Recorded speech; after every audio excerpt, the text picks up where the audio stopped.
Hello, my friends, and welcome to an episode of Unlimited. Today, we're talking about vulnerability and tending what's important. I'm your host, Valerie Friedlander, and if this is your first episode, welcome. I'm so glad to have you here.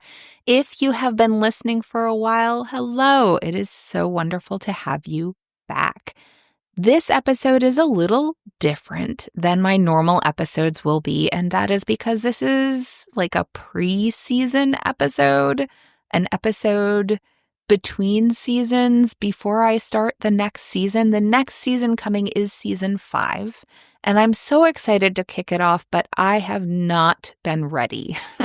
I was going to bring the podcast back in February, and here we are now in February, and this is kind of like a bonus episode. I am sharing an interview that I did with Cher Hale, who it was my last episode or last interview of season 4. And as we were talking, we were closing out our episode, our interview, and she asked me a question, and I was like, this is something I think I should record. So I asked her if that would be okay and hit record. And what I'm sharing is very much a processing of this question. So you're going to get to hear a little bit of my out loud processing when it comes to the idea of attention and vulnerability. She asked me what my next steps are when it comes to demanding attention. So if you haven't listened to our interview, I encourage you to go check that out first. This one is, it can stand alone, but we do reference the earlier one. I'm sharing this here and now because I wanted to give you something since I had said, I'm coming back in February, and I haven't been ready. I haven't been ready to do that for a few reasons. One being that a good chunk of January, I was sick. First, I had COVID, and then my son brought a norovirus home, so I was down with that. So just energetically, I haven't had the space to really engage the way I wanted to. And then there's a lot of stuff going on right now, and it is a lot. It is a lot. So before I get started, before I share the recording of this conversation with you, I do want to encourage you to make sure that you're taking care of yourself. One of the things that came up recently with some folks I was having a conversation with had to do with the idea or the difference between visioning and pretending. And the reason we were talking about that is how it can seem like you're just being really depressing all the time when you're talking about what's happening. And I mean specifically in the United States, if you're listening outside of the US. And to be real about what's going on, to not pretend, I think is really important, and it's exhausting. So making sure that you make room for care for yourself and for the ability to imagine something that you can feed into, that you can build towards, that you can create, that you can put your energy towards. Because I talk a lot about how important it is to focus on what you want versus just trying to get away from what you don't want. And that's still true. It's still important. And when you're doing visioning work, to know where you are is part of how you take action. But before you take action, you do want to know where you're going, what direction you're building towards. So making sure that you have room for that, and then to be able to be grounded in reality. And those two things can feel at odds right now because that idea of what you want and the hopefulness that comes along with it and the joy and the spaciousness, And then to come back to what is happening and what obstacles are in place. It's a lot. It's a lot. It's very exhausting. And that's another reason why I've been taking some extra space and some extra care for myself and to connect with other people outside of the sharing of things and the businessy things and all of that. It's so important to make room. And that is one of the things that Cher and I talk a little bit about, is doing things because they matter, not because it looks good. And I would throw in there also, not because you know that it will work. And that can be hard because I think a lot of us, myself included, really want to do the right thing, which means the thing that will work. We don't want to waste time, waste energy. There's a lot of talk in our society around the idea of wasting. And that is often tied with being productive and being effective and efficient and all of these words that are super caught up in our capitalist society that's so focused on production all the time. And it's important to make sure that you are caring for yourself through that and knowing that there are things that are important to us that we aren't going to get to see in our lifetime. That doesn't mean that they won't happen, and it doesn't mean that it isn't important. You just think about all of the artists who became famous after they had passed, and like authors and painters and just so many people who made a difference but didn't necessarily get to see the difference that they made. Activists. There's so many people. And I know that I would love to see the world that I am working towards and that I put effort into. And I also know that what I want to create is too big for that. I want to create a world that is caring and supportive, and that is going to take time from where we are. So that means that I probably won't get to see the fruits of that labor. And that doesn't mean that they are not going to happen. So I just want to encourage you to hold on to the places that support you in that visioning and release the perfectionism and the pressure for it to be something that you get to know and see, and know that doing it matters regardless, that the intention and the effort and the energy that you put into being in the world matter. And whatever you can do matters.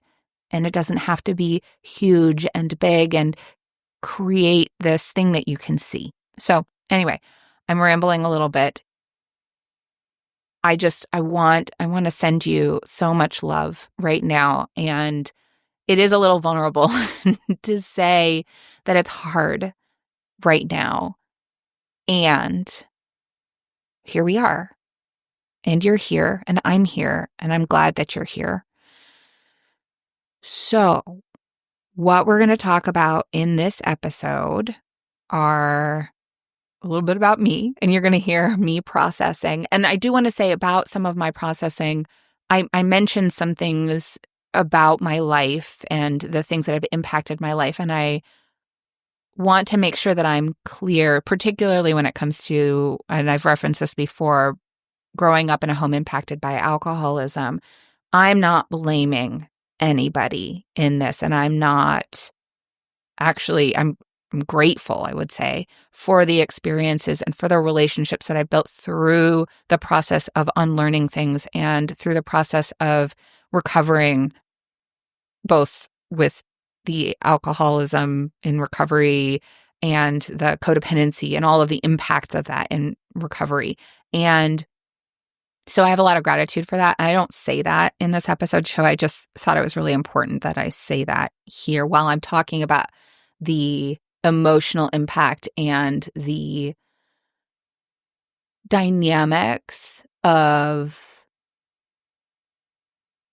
not being visible and not feeling safe being visible. It's much more, I don't know how to explain this. It's not about, for me, it wasn't about fear of my safety physically, or even as dramatically as it is for some people. It really was about the idea of belonging and emotional safety. So I wanted to be clear about that, because it's important that I believe. But this is a vulnerable conversation to share in a lot of ways, because again, it's me out loud processing, which is something that I do. A lot of my clients are also out loud processors, so that's a thing. But it's vulnerable to do that as well. So we're going to talk about that, talking about unlearning and divesting from supremacy culture and shame, and the necessity of community and the importance of storytelling, and really looking at what you're tending in your life and what you're not tending and why, and what you want to do about that, which ties to that visioning of, like, in this vision that you have for your life, where you can tap into that, what needs attention, what needs tending in that vision, or in order to make that vision happen. Like, if you imagine this amazing garden and you're planting seeds, you need to tend those seeds. So what seeds are you planting? What seeds are you tending? So that's what we're talking about. As I mentioned, this is a pre-season episode. I'm not doing an intro, an outro. This is just this. I am planning on revamping some of the, like, intro, outro. I'm going to start sharing ads for some amazing podcasts that I'm connected with, so that you know other places to go, as well as potentially some short ads about things that I think are amazing that I want to share. And so that's coming. But again, lots of shifts and energy. So my intention is to have my season start in March. So look for that then. I would love to hear from you if you have thoughts. One of the things that I've been percolating is the idea of doing like answering questions that people might have about my thoughts in the world. So if you have questions, I do have a Ask Me Anything link where you can click and do that. And I encourage you, it'll be in the show notes. And I think that's it. So now I'm going to share this conversation with Cher, who's amazing. Again, all the links in the show notes. Check them out. Thank you for being here. Without further ado, let's get started.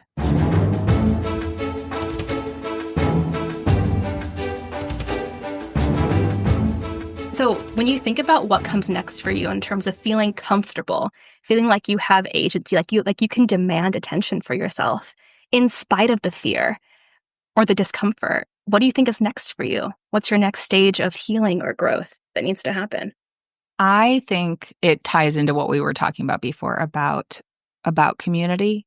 I mean, that's a big part of what I've been exploring, is like extricating a lot of the individualistic thinking and the white supremacy conditioning, because I want to be really mindful of the system when I show up to it. It's like what you were talking about before, also about like the energy of investing into a relationship, because to do that, it's both unlearning programming, it's excavating the programming and releasing it, divesting from it, all the facets of it. So I think about this in terms of like, there's the hierarchies, right? Like we are conditioned around hierarchies to think in terms of, where do I sit in my proximity to power, and who am I above and who am I below, and how do those things work? So in terms of my own ability to call attention to myself, being taught over time as a young person that I don't get attention, and also not wanting to call attention to myself because I could be then targeted for bullying, for, I grew up with alcoholism in my home. And I always thought that that was like, one, I thought, well, this is just my family. And then I thought, oh, well, this is addiction. And then I realized, oh, no, this is supremacy culture. I did a workshop with Resma Menakem talking about like the conditioning around protecting the white man and white women being conditioned to be the gatekeepers of white supremacy, so protect the white man. And a lot of that has to do with protecting his emotions. And so calling attention to myself means, one, I could be a victim of his emotions. And two, that I could activate his emotions. And that's dangerous on multiple levels, depending on what emotion I activate, because they're not taught to have emotions and to process emotions. And so we have to protect the emotions so that we're not attacked by them in some way. And so the way we're conditioned to do that is both protecting them from us as well as protecting them from other people, especially other identities who are going to be seen as more of an attack, right? Because of that conditioning of supremacy culture.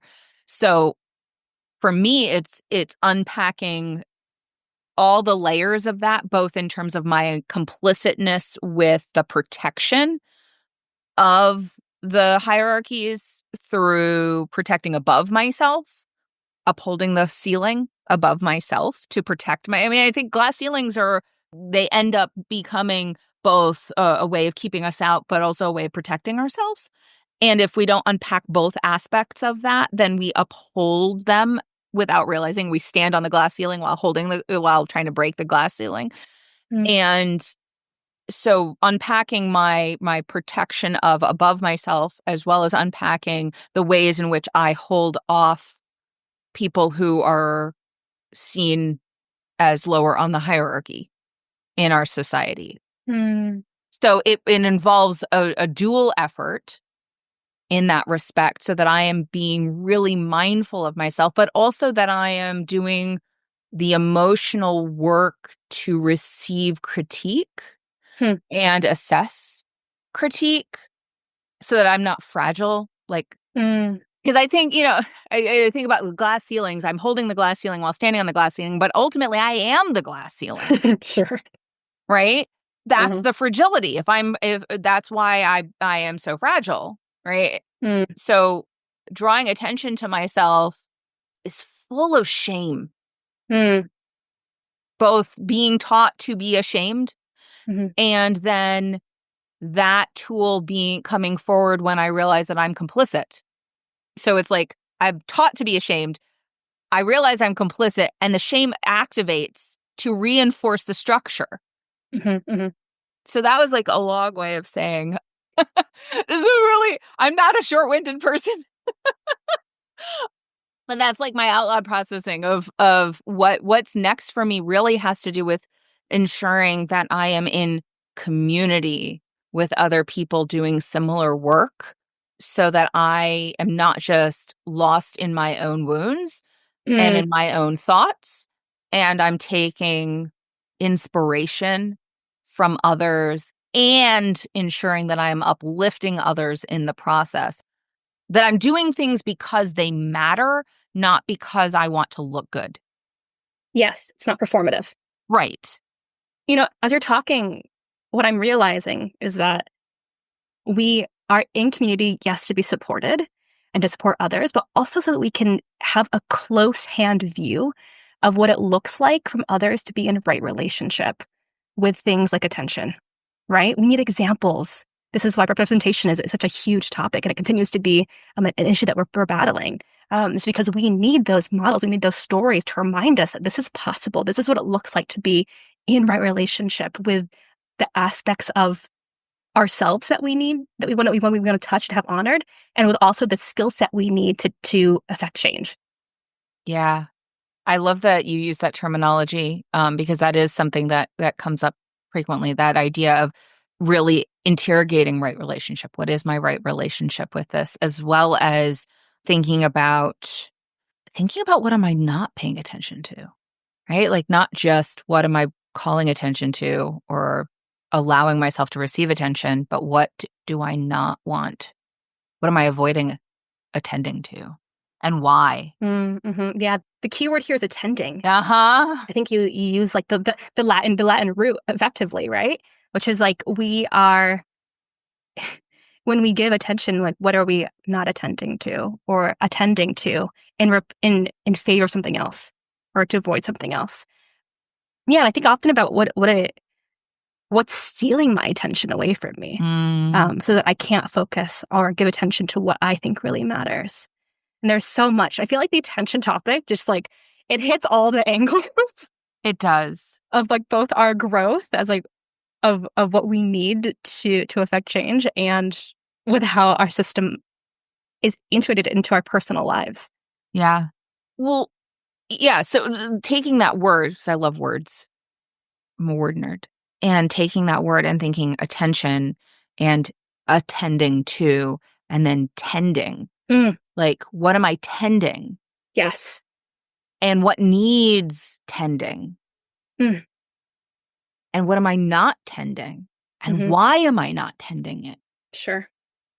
And that idea, going back to what you were saying before about that, what are my needs? Like asking for what I need, asking for what needs tending. Yeah. And I neglected to say this earlier, and I wish I had, but so much of what's transformed my relationship with attention is nervous system work. Mm. So allowing myself to have the space to do EMDR therapy, number one.